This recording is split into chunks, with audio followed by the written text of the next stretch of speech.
بسم اللہ الرحمن الرحیم سبيل الدموع سبيل مريح. ونشهد أن لا إله إلا الله وحده لا شريك له ونشهد أن سيدنا ومولانا محمدا عبده ورسوله. أما بعد، قال الله تبارك وتعالى في القرآن المجيد والفرقان الحميد: أعوذ بالله من الشيطان الرجيم، بسم الله الرحمن الرحيم. إن الصلاة تنهى عن الفحشاء والمنكر. وقال تعالى: يا أيها الذين آمنوا استعينوا بالصبر والصلاة إن الله مع الصابرين. صدق الله العظيم. قال النبي صلى الله عليه وسلم: أول ما يحاسب يوم القيامة الصلاة. وقال النبي صلى الله عليه وسلم: الصلاة عماد الدين، من أقامها فقد أقام الدين، ودم من هدمها فقد هدم الدين، أو كما قال عليه الصلاة والسلام. اللهم صل على سيدنا مولانا محمد في أول كلامنا، اللهم صل على سيدنا مولانا محمد في أوسط كلامنا، اللهم صل على سيدنا مولانا محمد في آخر كلامنا. اللهم لك الحمد كما أنت أهل، وصل على محمد كما أنت أهل، وافعل بنا ما أنت أهل، فإنك أنت أهل التقوى وأهل المغفرة. اللهم صل على محمد كلما ذكره الذاكرون، وصل على محمد كلما غفل عن ذكره الغافلون. رب اشرح لي صدري ويسر لي أمري واحلل عقدة من لساني يفقهوا قولي. اللهم صل على محمد وآله ألف ألف مرة، اللهم صل على محمد وآله ألف ألف مرة، اللهم صل على محمد وآله ألف ألف مرة. محترم و معزز سامعین کرام، بزرگان دین، عزیز نوجوان ساتھیوں، ایک مرتبہ دل کی گہرائیوں کے ساتھ درود پاک پڑھیں: اللهم صل على سيدنا محمد وعلى آل سيدنا محمد وبارك وسلم. معزز سامعین کرام، اسلام کی بنیاد 5 چیزوں پر ہے. پیارے نبی پاک صلی اللہ علیہ وسلم نے فرمایا: بنی الاسلام علی 5: شہادت ان لا الہ الا اللہ، واشہد ان محمدا عبدہ ورسولہ، واقام الصلاۃ، وایتاء الزکاۃ، والحج وصوم رمضان. سب سے پہلے ایمان ہے. انسان کے پاس دنیاوی اعتبار سے تمام چیزیں موجود ہیں، اگر اس کی زندگی میں ایمان نہیں ہے تو دنیا کا بھی ناکامیاب انسان ہے اور آخرت کا بھی ناکامیاب انسان ہے. کامیابی کا دار و مدار اللہ تبارک و تعالی نے ایمان پر رکھا ہے. ایمان کے بعد جو سب سے اہم اور معتمد بشان چیز نقل فرمائی گئی ہے وہ نماز ہے. نماز بہت بڑی عبادت ہے. جیسے کہ آپ حضرات نے گزشتہ ہفتہ سنا، جو انسان نماز کو چھوڑ دیتا ہے گویا وہ اپنے ایمان کو منہدم کر دیتا ہے، ختم کر دیتا ہے. اور ایک جگہ نبی پاک صلی اللہ علیہ وسلم نے فرمایا: بین العبد و بین الکفر الصلاۃ. بندے اور کفر کے درمیان فرق پیدا کرنے والی چیز اگر کوئی ہے تو وہ نماز ہے. نماز کے ذریعے سے پہچانا جاتا ہے کہ ایمان والا ہے. نماز کے ذریعے سے پہچانا جاتا ہے یہ مسلمان ہے. نماز ہی کے ذریعے کل قیامت کے دن انسان کو پہچانا جائے گا میں جن چیزوں کا انسان کثرت سے استعمال کرتا ہے، ہاتھوں کا، پاؤں کا، پیشانی کا، ناک کا، جن اعضاء کو زمین پر رکھتا ہے، کل قیامت کے دن وہ اعضاء نورانی اعضاء بن جائیں گے. ان اعضاء کے اندر نور کی وجہ سے چمک پیدا ہوگی. فرشتے دور سے پہچان لیں گے کہ وہ دیکھو نمازی آ رہے ہیں، نماز کو قائم کرنے والے آ رہے ہیں. احادیث مبارکہ کے اندر آتا ہے نماز پڑھنا اور ہے، نماز کو قائم کرنا اور ہے. نماز تو ہر کوئی کبھی نہ کبھی پڑھ لیا کرتا ہے، مگر پڑھنا اصل نہیں بلکہ قائم کرنا اصل ہے. دونوں لفظوں میں کیا فرق ہے؟ نماز پڑھنا ہو گئے کہ کبھی آ گیا مسجد کے اندر، ہفتے میں ایک دفعہ یا مہینے میں ایک دفعہ یا سال میں ایک دفعہ اور چند رکعتیں پڑھ لی، اس کو نماز کا پڑھنا کہتے ہیں. نماز قائم کرنا کسے کہتے ہیں؟ نماز قائم کرنا اسے کہتے ہیں کہ بلاغت سے بعد میں، بالغ ہونے کے بعد سے موت تک لگاتار دن میں 5 وقت کی نماز پڑھتا رہے، اسے نماز قائم کرنا کہتے ہیں. یا جب سے اسے معلوم پڑا کہ نماز بہت بڑا فریضہ ہے، جب سے اسے احساس ہوا کہ نماز کو چھوڑنا انسان کو دین سے نکال دیتا ہے، تب سے نماز پڑھ رہا ہے، بلکہ آخری سانس تک نماز پر قائم ہے، اس کو نماز قائم کرنا کہتے ہیں. اس لیے اللہ تبارک و تعالیٰ نے نماز پڑھنے کا حکم نہیں دیا، بلکہ کہا کہ نماز کو قائم کرو. وَإِقَامِ الصَّلَاةِ وَإِيتَاءِ الزَّكَاةِ، نماز قائم کرو، زکوٰۃ ادا کرو. اللہ تبارک و تعالیٰ نے جہاں نماز کا تذکرہ کیا وہی زکوٰۃ کو بھی ساتھ میں جوڑا ہے. نماز اور زکوٰۃ دونوں ایک ساتھ بیان کیے گئے ہیں. نماز اور زکوٰۃ کو اللہ نے ایک ساتھ قرآن میں کم سے کم 90 جگہ بیان کیا ہے. پھر الگ نماز کا تذکرہ الگ ہے، پھر زکوٰۃ کا تذکرہ الگ ہے.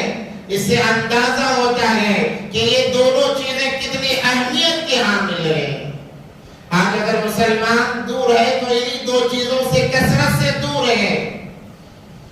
مسلمانوں کی زندگیوں سے نماز نکلتی چلی جا رہی ہے، جس کی وجہ سے دن بدن حالات کا سامنا کرنا پڑتا ہے، مصیبتوں کا سامنا کرنا پڑتا ہے. میرے بھائیوں، اس کی فرضیت سے یہ بات ایسا بھی پتہ چلتا ہے اس کی فرضیت کا کہ اللہ تبارک و تعالیٰ نے جتنے احکام بیان فرمائے ہیں، چاہے روزہ ہو، چاہے زکوٰۃ ہو، چاہے حج ہو، جتنے احکام بیان کیے گئے ہیں، اللہ تبارک و تعالیٰ نے جبرائیل امین کو آیتیں دے کر دوڑا دیا کہ جاؤ روزے کی فرضیت کو بیان کر دو، زکوٰۃ کی فرضیت کو بیان کر دو، حج کی فرضیت کو بیان کر دو، فلاں کام کی فرضیت کو بیان کر دو. مگر جب نماز کی فرضیت کا موقع آیا، اللہ تبارک و تعالیٰ نے فرمایا اے جبرائیل اب تم رک جاؤ، تمہاری ضرورت نہیں ہے، میں اپنے حبیب کو خود عرشوں پر بلاؤں گا اور یہ نماز کا تحفہ ادا کروں گا. نماز کا جب موقع آیا ہے، اللہ تبارک و تعالیٰ نے نبی پاک صلی اللہ علیہ وسلم کو عرشوں پر بلایا. جیسے احکام جبرائیل امین لے کر آتے تھے ویسے ہی آئے. اس بار احکام نہیں، خود احکام جن پر نازل کیے جا رہے تھے ان کو لینے ہوئے آئے. کہا کہ اللہ کے نبی آج کچھ معاملہ تو اور ہے، آج کچھ نظام تو اور ہے، کیونکہ آپ کو تو عرشوں پر بلایا گیا ہے، آسمانوں پر بلایا گیا ہے. اللہ تبارک و تعالیٰ نے آسمان پر بلایا تو جہاں کے سردار حضرت محمد مصطفیٰ صلی اللہ علیہ وسلم کو، اور اس سے پہلے کیونکہ بڑا حسین تحفہ دینا ہے نا. انسان اگر اپنوں کو کوئی تحفہ دیتا ہے، کوئی معمولی تحفہ ہے تو فلاں کے ہاتھ سے روانہ کر دیتا ہے کہ جاؤ بھائی یہ تحفہ فلاں کو دے آؤ، وہ تحفہ فلاں کے حوالے کراؤ. جب قیمتی تحفہ دینا ہوتا ہے اپنے محبوب کو، اپنے سب سے زیادہ چاہنے والے کو جب تحفہ دینا ہوتا ہے تو انسان واسطوں کو نہیں اپناتا، واسطوں کو درمیان سے ہٹا دیتا ہے. کہتا ہے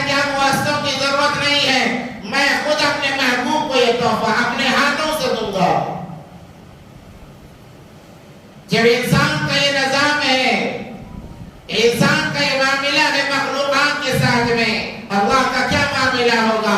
اللہ نے فرمایا اے نبی جی ایک ایسی عظیم الشان چیز آپ کو عطا کرنی ہے، ایک ایسا تحفہ عطا کرنا ہے جس کے لیے آپ کو آسمانوں کا سیر کرنا پڑے گا، سفر کرنا پڑے گا۔ اللہ نے سفر کرایا بیت المقدس تک، ام ایمن کے گھر سے مکہ المکرمہ مسجد حرام تک، مسجد حرام سے بیت المقدس تک کا سفر کرایا، اور وہاں پر تمام انبیاء کو جمع کر کے کہا اے نبی جی آپ بہت عظیم الشان تحفہ لینے جا رہے ہیں، اس سے پہلے ایک فضیلت اور لے لیجئے، ایک تحفہ اور لے لیجئے۔ اے اللہ وہ کیا تحفہ ہے؟ آج سے آپ خاتم الانبیاء اور امام الانبیاء ہیں۔ آدم علیہ السلام سے لے کر حضرت عیسیٰ علیہ نبینا وعلیہ السلام تک جتنے انبیاء آئے کم و بیش 1.25 لاکھ، بعض حدیث کے مطابق 2 لاکھ انبیاء علیہ السلام دنیا میں تشریف لائے، کہا تمام کے تمام کو اللہ نے مقتدی بنا دیا، اور 2 جہاں کے سردار حضرت محمد عربی صلی اللہ علیہ وسلم سے فرمایا اے نبی جی آگے بڑھیے اور امامت کا شرف حاصل کر لیجئے۔ یہ اعزاز اللہ تبارک و تعالیٰ نے نماز کے تحفے سے پہلے عطا فرمایا۔ آج ہم نماز کو معمولی سمجھتے ہیں اور نماز کے چھوڑنے کو گناہ نہیں سمجھتے، جس کی وجہ سے نماز چھوڑنے کی وجہ سے ہمارے پیشانی پر بل تک نہیں آتے ہیں، ہمیں احساس تک نہیں ہوتا کہ آج کے فجر کی نماز ہماری چھوٹ گئی ہے۔ ہم نے شراب کو تو حرام سمجھ لیا ہے، نماز کو حرام نہیں، نماز کے چھوڑنے کو حرام نہیں سمجھا، زنا کو تو ہم نے حرام سمجھ لیا ہے، نماز کے چھوڑنے کو ہم نے حرام نہیں سمجھا، جوا کھیلنا، سود کھانا، یہ تمام چیزوں کو ہم نے حرام سمجھا ہے، مگر نماز کے چھوڑنے کو ہم نے حرام نہیں سمجھا۔ حالانکہ نماز کا چھوڑنا زنا کرنے سے بڑا گناہ ہے، نماز کا چھوڑنا سود کھانے سے بڑا گناہ ہے، نماز کا چھوڑنا خنزیر کھانے سے بڑا گناہ ہے، نماز کا چھوڑنا ہر بڑے گناہ سے بڑا گناہ ہے۔ ایک مرتبہ پیارے نبی پاک صلی اللہ علیہ وسلم تشریف فرما تھے، بیٹھے ہوئے تھے، حضرت عمر فاروق رضی اللہ تعالیٰ عنہ بھی موجود تھے۔ ایک عورت آتی ہے اور آ کر رونا شروع کر دیتی ہے کہ اللہ کے نبی مجھ سے بڑی غلطی ہو گئی ہے، بڑا گناہ صادر ہو گیا۔ اللہ کے نبی کہا کہ کیا گناہ صادر ہوا ہے؟ روئی جا رہی ہے، بتانے کا کوئی نام و نشان نہیں۔ نبی پاک صلی اللہ علیہ وسلم نے فرمایا اللہ کی بندی بتا تو صحیح کہ کیا گناہ ہوا ہے، تیرا یہ رونا برداشت نہیں ہوتا، بتا تو صحیح کیا تجھ سے غلطی ہوئی ہے۔ تو وہ روتی جا رہی ہے۔ عمر فاروق رضی اللہ تعالیٰ نے سختی سے پوچھا بتا ورنہ پھر تجھ پر کاروائی کی جائے گی۔ تو اس نے بتایا کہ اللہ کے نبی صلی اللہ علیہ وسلم کہ میں نے زنا کیا، زنا کے بعد میں حمل ٹھہر گیا، حمل قرار پا لیا، تو میں نے بچے کو جنا، ولادت کی تکلیف کو برداشت کیا، اور جب بچہ کھانا کھانے کے قابل ہو گیا، میں نے جب اسے دودھ چھڑایا ہے تو میں نے اس کا قتل کیا، اور جہاں سے پانی پیا جاتا ہے کنویں سے، اس کنویں کے اندر میں نے اس بچے کو ڈال دیا ہے۔ اللہ کے نبی بتائیے کیا میرا یہ گناہ معافی کے قابل ہے؟ نبی پاک صلی اللہ علیہ وسلم پر سجدہ جاری ہو گیا، آنکھ مبارک سے آنسو جاری ہو گئے۔ حضرت عمر فاروق رضی اللہ تعالیٰ عنہ کو بڑا غصہ آیا، بڑے غصے والے صحابی تھے، بڑے تیش والے صحابی تھے، دین کے معاملے میں ایسے خطرناک کہ کسی کی کوئی پرواہ نہیں۔ ایک یہودی کا معاملہ ہے نبی پاک صلی اللہ علیہ وسلم کے پاس، یہودی اور مسلمان کا، تلوار کے بارے میں یہودی دعویٰ کرتا ہے کہ میری تلوار، مسلمان دعویٰ کرتا ہے کہ میری تلوار، گواہ پیش کیے گئے، ثابت یہ ہوا کہ تلوار تو مسلمان کی تھی، نبی پاک صلی اللہ علیہ وسلم نے مسلمان کے حق میں فیصلہ فرما دیا۔ تو یہودی کہنے لگا میں آپ کے فیصلے سے راضی نہیں ہوں، چلو عمر کے پاس چلتے ہیں، عمر تو صحیح فیصلہ کرنے والے ہیں، بہت بڑے فیصلے، چلو عمر کے پاس چلتے ہیں۔ اس مسلمان نے کہا اللہ کے بندے، نبی پاک صلی اللہ علیہ وسلم نے فیصلہ کیا ہے، اور کس کے کہتا ہے کہ میں اس فیصلے کو نہیں مانتا، میں تو عمر کے فیصلے کو مانوں گا. یہ کہہ کر صحابی کو لے کر چلا عمر فاروق رضی اللہ تعالیٰ عنہ کے دربار میں، اور جا کر کہا عمر ایک مسئلہ درپیش ہے. کہا کیا مسئلہ ہے؟ یہ تلوار کے بارے میں کہتا ہوں کہ میری ہے، فلاں کہتا ہے کہ میری ہے. وہ صحابی نے کہا اے عمر تم سے پہلے نبی پاک صلی اللہ علیہ وسلم نے میرے حق میں فیصلہ کر دیا ہے، مگر پھر بھی یہ تم سے فیصلہ کرانا چاہتا ہے، تم سے سننا چاہتا ہے. نبی پاک صلی اللہ علیہ وسلم عمر فاروق رضی اللہ تعالیٰ عنہ کو غصہ آیا. کہا کہ نبی پاک صلی اللہ علیہ وسلم نے فیصلہ کر دیا. کہا کہ ہاں فیصلہ تو ہو چکا ہے. اس سے مخاطب ہو کر کہا اے فلانے کیا فیصلہ ہو چکا؟ کہا کہ ہاں تمہارے نبی نے تو کر دیا، مگر میں تم سے فیصلہ کرانا چاہتا ہوں. عمر فاروق رضی اللہ تعالیٰ عنہ کو غصہ آیا. اچھا مجھ سے فیصلہ کرانا چاہتا ہے، ذرا انتظار کر. گئے اندر، جا کر اپنی تلوار لی اور باہر آئے. آتے ہی سب سے پہلا کام جو کیا اس یہودی کی گردن اڑا دی. کہا کہ جو نبی کے فیصلے پر راضی نہیں، وہ میرا فیصلہ اس کے لیے یہی ہے کہ اس کی گردن اڑا دی جائے. ایسے سخت صحابی تھے. تو پھر حضرت عمر فاروق رضی اللہ تعالیٰ عنہ کہنے لگے تیرا گناہ اس قابل ہے کہ اس گناہ کی تو کوئی معافی نظر نہیں آتی ہے. نبی پاک صلی اللہ علیہ وسلم نے فرمایا عمر جلدی نہ کرو، ذرا صبر کرو، اتنی جلدی فیصلہ نہ کرو. جانتے ہو تمہیں اس سے بھی ایک بڑا گناہ میں بچاؤں. تمام صحابہ متوجہ ہوئے. حضرت عمر فاروق رضی اللہ تعالیٰ عنہ متوجہ ہوئے، کہنے لگے اللہ کے نبی اس سے بھی کوئی بڑا گناہ ہو سکتا ہے کہ ایک عورت نے زنا کیا ہے. کتنی بری بات ہے، کتنی بری بات ہے. اس کے بعد میں حمل کے ذریعے سے بچے کو جنا، بچے کو دودھ پلایا. جب وہ کھانا کھانے کے قابل ہوا، روٹی کھانے کے قابل ہوا، ایسی جگہ جہاں پانی بہت کم مقدار میں پایا جاتا ہے، ایک کنویں سے سارا مدینہ پانی پیتا ہے یا ایک سارا محلہ پانی پیتا ہے، اللہ کے نبی اس کنویں کے اندر اس بچے کو کاٹ کر ڈال دیا گیا. کیا اس سے بھی بڑا کوئی گناہ ہو سکتا ہے؟ نبی پاک صلی اللہ علیہ وسلم نے فرمایا عمر اس سے بھی بڑا گناہ بتاؤں؟ کہ اللہ کے نبی کیا ہو سکتا ہے؟ کہا کہ ایک انسان جان بوجھ کر ایک وقت کی نماز چھوڑ دے، اس عورت سے بڑا گنہگار ہے. ہم نماز ایسے ہی چھوڑ دیتے ہیں، ہمارے پیشانی پر بند تک نہیں پڑھتے. نمازوں کو آپ بناؤ، گھر کے خرافات ختم ہو جائیں گے. اپنے مستورات کو عورتوں سے کہو کہ گھروں میں نماز کی پابندی کریں. اپنے اولاد کو نماز کے لیے جگاؤ، اپنے اولاد کو نماز کا حکم کرو. نبی پاک صلی اللہ علیہ وسلم نے تو فرمایا مروا اولادکم وعمرہ 70 سنہ، 7 سال کی عمر میں بچے کو نماز کا حکم کرو. اپنے ساتھ مسجد لاؤ، نماز کا طریقہ سکھاؤ، نماز کا سلیقہ سکھاؤ. جب نماز کے لیے تم آنے لگو اسے جگہ کراؤ. یہ سوچ کر اسے نہ چھوڑ دو کہ ابھی تو بچہ ہے، ابھی تو کم عمر ہے. اسے عادت ڈرانے کے لیے نماز کا حکم کرایا گیا ہے. وَضْرِبُوهُمْ وَعُمْرُهُ 10 سنین. اگر 10 سال کی عمر میں نماز چھوڑتا ہے اسے مارا جائے، اسے ڈانٹا جائے، اسے ڈھپٹا جائے، اسے سزا دی جائے کہ 10 سال کا ہو کر نماز چھوڑتا ہے. احادیث تو یہاں تک بتاتی ہیں، مگر ہمارا خود حال یہ ہے کہ ہم خود بے نمازی بنے پڑے ہوئے ہیں.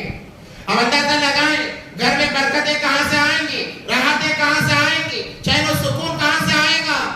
پھر وہی معاملہ، سکون کے لیے، برکت کے لیے عاملوں کے چکر کاٹنا پڑے گا. بعض عامل تو ایسے ہیں جہاں مال بھی جاتا ہے، ایمان بھی جاتا ہے. اس لیے میرے بھائیو نمازوں کی پابندی بہت ضروری ہے. جو انسان نماز چھوڑ دیتا ہے اس کا دین میں کوئی حصہ نہیں ہے. تو نماز کا عظیم الشان جب تحفہ دینے کا معاملہ آیا، اللہ تبارک و تعالیٰ نے نبی پاک صلی اللہ علیہ وسلم کو تمام انبیاء کی امامت کرائی، پھر آسمانوں کا سفر کرایا، اپنے پاس بلایا، قریب بلایا. آئے جتنا قریب سدرۃ المنتہا کے بعد جبرائیل بھی رک گئے. کہا کہ اللہ کے نبی آگے جا نہیں سکتا ہوں. کہا کیوں؟ اگر ایک قدم بھی رکھوں گا تو جب کر خاک ہو جاؤں گا، اجازت نہیں ہے. نبی پاک صلی اللہ علیہ وسلم آگے بڑھتے چلے گئے.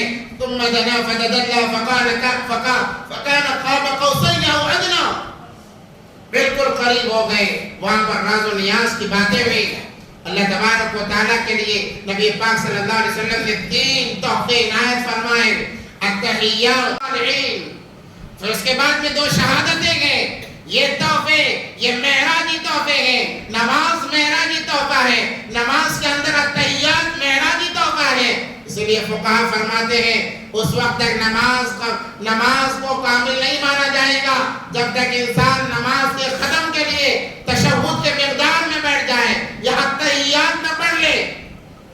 التحیات بھی اگر پڑھ لیتا ہے اس کی نماز قبول ہو جاتی ہے. اگر نہیں آتا ہے تو التحیات پڑھنے کی مقدار ہی صحیح کم سے کم اسے اتنا بیٹھنا پڑے گا تاکہ نماز مکمل ہو جائے ورنہ نماز ادھوری کہلاتی ہے. تو اللہ تبارک و تعالیٰ نے معراج پر بلا کر نمازوں کا تحفہ دیا. کہا اے نبی جی جہاں آپ کی امت پر میرا سلام ہے آپ کے نقش قدم پر چلنے کی وجہ سے وہی آپ کی امت کے لیے یہ 50 نمازوں کا تحفہ دیجیے. جیسے ہی نبی پاک صلی اللہ علیہ وسلم کو تحفہ پیش کیا گیا نبی پاک صلی اللہ علیہ وسلم نے اس تحفے کو اپنے آنکھوں سے لگایا اور کہا اے اللہ یہ تحفہ مجھے منظور ہے. 50 نمازوں کا تحفہ ملا تھا. جب وہ تحفہ لے کر نکلے گئے راستے میں حضرت موسیٰ علیہ السلام بیٹھ گئے انتظار کر رہے ہیں. فقہاء نے بڑی عجیب بات کہی علماء کرام نے قربان جائیں ان کی ذہانت پر ان کے علوم پر کیا کیا باریکیاں نکالی گئیں. پوچھا گیا کہ آدم علیہ السلام موجود تھے ابراہیم علیہ السلام موجود تھے مگر موسیٰ علیہ السلام ہی کیوں وہاں پر بیٹھے ہوئے تھے. موسیٰ علیہ السلام ہی کیوں بیٹھے ہوئے تھے. تو علماء فرماتے ہیں کہ موسیٰ علیہ السلام کسی نبی نے اللہ تبارک و تعالیٰ کو دیکھنے کی ضد نہیں کی اور خواہش تمنا ظاہر نہیں کی سوائے حضرت موسیٰ علیہ السلام کے. چونکہ دنیا کے اندر ان کی وہ تمنا پوری نہیں ہوئی. موسیٰ علیہ السلام نے سوچا میں اللہ کو نہ دیکھ پائے. اقامت بھی ہو گئی. اب نماز اذان اور نماز کے درمیان کا جو وقفہ ہے تمہاری زندگی اتنی مختصر ہے. اذان ہونے کے بعد ایمان والا کیا کرتا ہے نماز کی تیاری کرتا ہے. اب تمہاری اذان بھی ہو گئی ہے اقامت بھی ہو گئی ہے اب تم نماز کی تیاری کرو ورنہ تمہاری نماز پڑھی جائے گی. اس سے پہلے تم اپنے نماز کی تیاری کر لو. موسیٰ علیہ السلام نے جب کہا یہاں تینوں ایک دوسرے کو دیکھنا چاہ رہے ہیں. موسیٰ علیہ السلام یہ چاہ رہے ہیں کہ حبیب جائیں جا کر دوبارہ دیدار کرے جس کی وجہ سے میں ان کے چہرے میں اللہ کا دیدار کروں.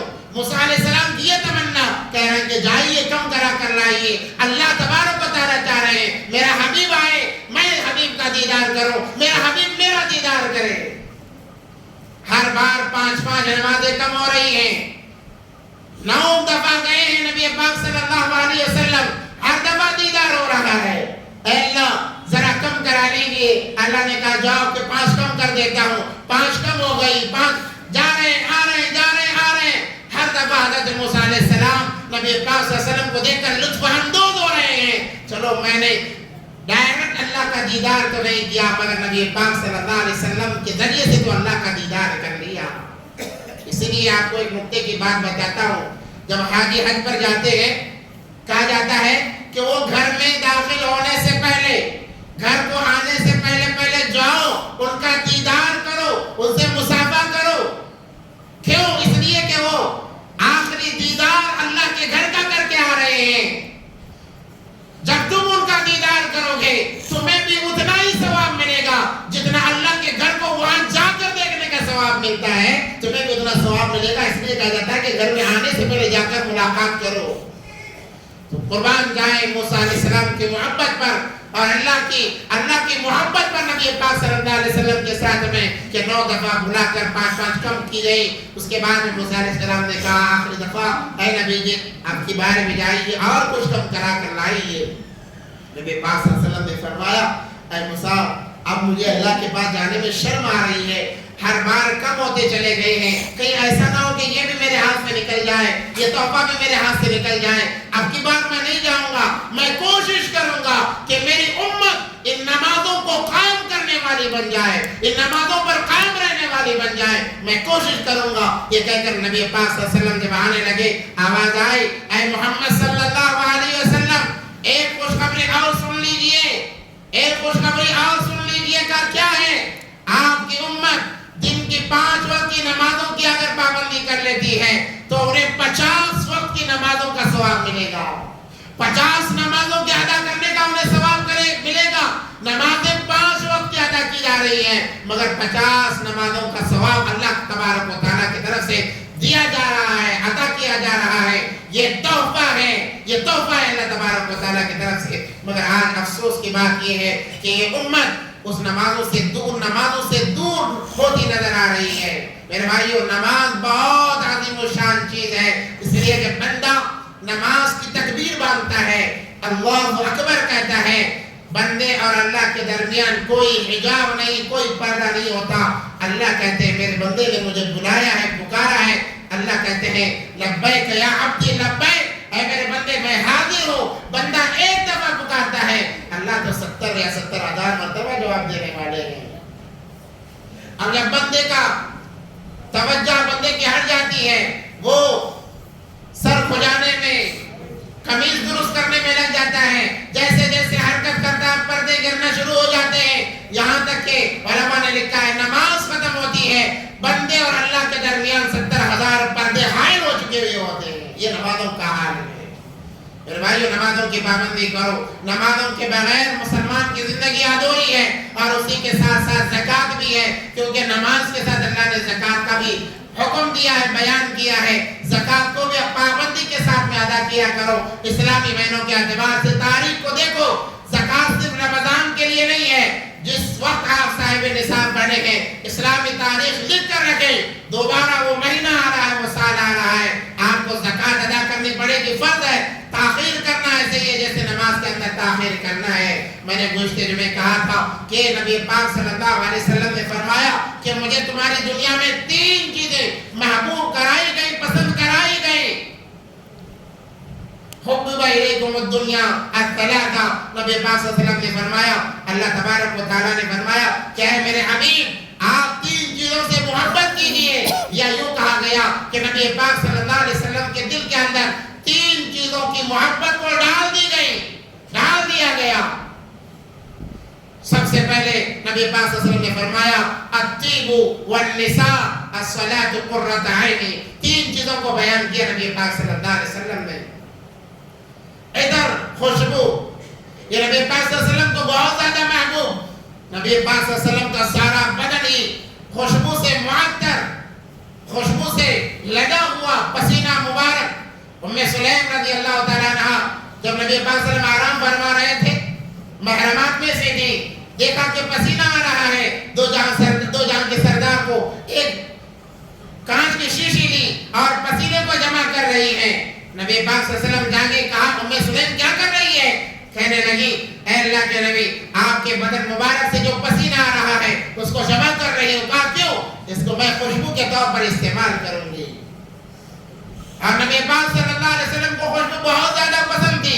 اس لیے علماء فرماتے ہیں اگر کوئی خوشبو کا تحفہ دے انکار نہ کرو.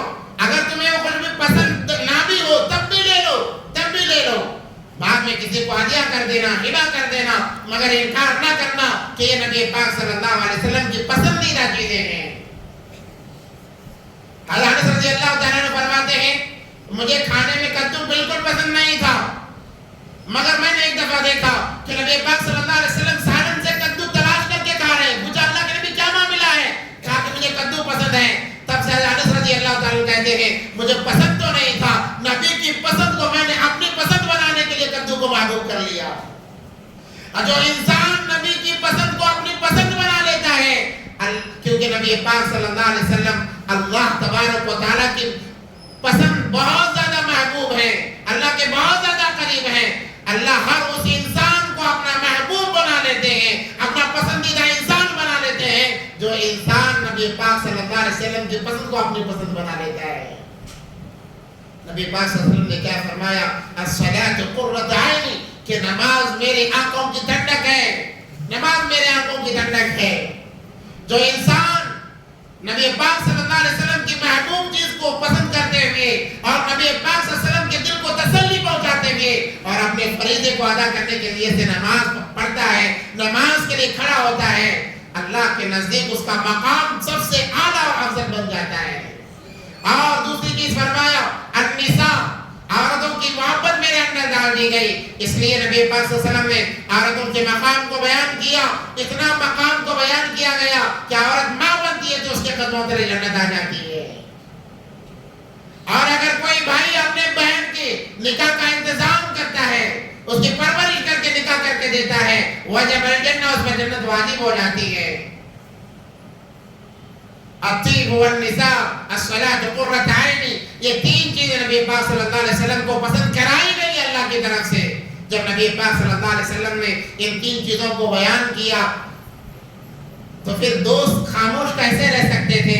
صدیق اکبر رضی اللہ تعالیٰ عنہ بیٹھے تھے، جب انہوں نے ان تین چیزوں کو بیان کیا کہنے لگے اللہ کے نبی مجھے بھی تین چیزیں پسند ہیں، میں بھی تین چیزوں کو محبوب رکھتا ہوں۔ کہا وہ کیا چیزیں ہیں تین چیزیں؟ صدیق اکبر رضی اللہ تعالیٰ عنہ نے فرمایا اے اللہ کے نبی النظر الی وجہک، میں آپ کے چہرے کو دیکھنا پسند کرتا ہوں۔ اللہ میری زندگی بڑھائے، ہزاروں سال بڑھائے اور ہر سال آپ کے ساتھ کرے، میں بس آپ کو دیکھتا رہوں، آپ کو دیکھتا رہوں۔ اللہ تبارک و تعالیٰ نے جب صدیق اکبر رضی اللہ تعالیٰ عنہ کی پسند سنی، اس پسند کو دنیا میں پورا کر دیا۔ غار حرا کا، غار ثور کا موقع ہے، 3 دن کا قیام ہے، 3 دن کا قیام غار ثور کے اندر نبی پاک صلی اللہ علیہ وسلم کے ساتھ صدیق اکبر ہے۔ علماء فرماتے ہیں، سیرت نگاروں نے لکھا ہے حضرت صدیق اکبر رضی اللہ تعالیٰ عنہ آلتی پالتی مار کر بیٹھ گئے ہیں، نبی پاک صلی اللہ علیہ وسلم کا سر مبارک صدیق اکبر رضی اللہ تعالیٰ عنہ کی گود میں ہے۔ علماء فرماتے ہیں 3 دن اور 3 رات صدیق اکبر رضی اللہ تعالیٰ عنہ نے بس ایک کام کیا ہے۔ وہ کیا کام تھا؟ النظر الی وجہک، کہ میں آپ کے چہرے کو دیکھتے رہوں، آپ کے چہرے کو دیکھتے رہوں۔ حضرت صدیق اکبر رضی اللہ تعالیٰ عنہ فرماتے ہیں کہ میں نے 3 دن جس پر قرآن نازل ہوتا ہے، جس چہرے پر قرآن خود نازل کیا جاتا ہے، اس چہرے کو میں دیکھتا رہا، قرآن پڑھتا رہا۔ اللہ نے حضرت صدیق اکبر رضی اللہ تعالیٰ عنہ کی مراد کو دنیا میں پورا کر دیا۔ النظر الی وجہک وانفاق مالی علی امرک، میں اپنے مال کو آپ کے حکم پر خرچ کرنا چاہتا ہوں۔ اللہ نے وہ مراد بھی پوری کر دی۔ تبوک کا موقع آیا، جب ہجرت کے لیے نکلے، سارا مال لے کر نکلے تھے، سارا کا سارا مال لے کر نکلے تھے۔ تبوک کا موقع آیا، جو کچھ بچا کچا تھا تمام کا تمام لائے اور لا کر رکھ دیا۔ کہا کہ اللہ کے نبی آپ کے نام کے سوا میرے گھر میں پوری کوڑی نہیں ہے۔ اللہ تبارک و تعالیٰ نے وہ تمنا بھی پوری فرما دی، یہ محبت کی وجہ سے، محبت کی وجہ سے۔ اور تیسری بات صدیق اکبر رضی اللہ تعالیٰ نے فرمائی وَتَكُونُ بِنْتِي فِي بَيْتِكَ، میں چاہتا ہوں کہ میری بیٹی آپ کے گھر میں موجود رہے، آپ کے گھر میں موجود رہے، میری ہزاروں بیٹیاں ہوں، ایک کے بعد ایک، ایک کے بعد ایک، جتنی بیٹیاں آپ کے نکاح میں دینا چاہتا ہوں۔ اللہ تبارک و تعالیٰ نے جبرائیل امین کو حضرت عائشہ رضی اللہ تعالیٰ عنہ کی تصویر دے کر بھیجا، کہا جاؤ بتا دو میرے حبیب کو اس سے تمہارا نکاح کیا جائے گا۔ آخری سانس تک حضرت عائشہ رضی اللہ تعالیٰ عنہ نبی پاک صلی اللہ علیہ وسلم کے ساتھ میں رہی ہیں۔ جب محبت ہوتی ہے، محبت کے ساتھ میں جو باتیں کہی جاتی ہیں، اللہ تبارک و تعالیٰ بھی ان باتوں کو پورا کر دیتے ہیں۔ جب صدیق اکبر رضی اللہ تعالیٰ عنہ نے اپنی 3 خواہش ظاہر کر دی، پھر حضرت عمر فاروق رضی اللہ تعالیٰ عنہ کا نمبر آیا، انہوں نے بھی 3 باتیں کی، انہوں نے بھی 3 چیزوں کا اظہار کیا۔ وہ 3 باتیں کیا تھیں؟ انشاءاللہ اگر موقع ملا آئندہ جمعہ بیان کیا جائے گا۔ بس اللہ سے دعا ہے کہ اللہ تبارک و تعالیٰ ہم تمام کو ان باتوں پر عمل کی توفیق عطا فرمائے اور نماز کو قائم کرنے کی اللہ تمام کو توفیق عطا فرمائے۔ جیسے بھی رہے، جس حالت میں بھی رہے، نماز ہم سے کبھی ناراض نہ ہونا، ایسے فیصلے فرمائے۔ وآخر دعوانا الحمدللہ رب العالمین۔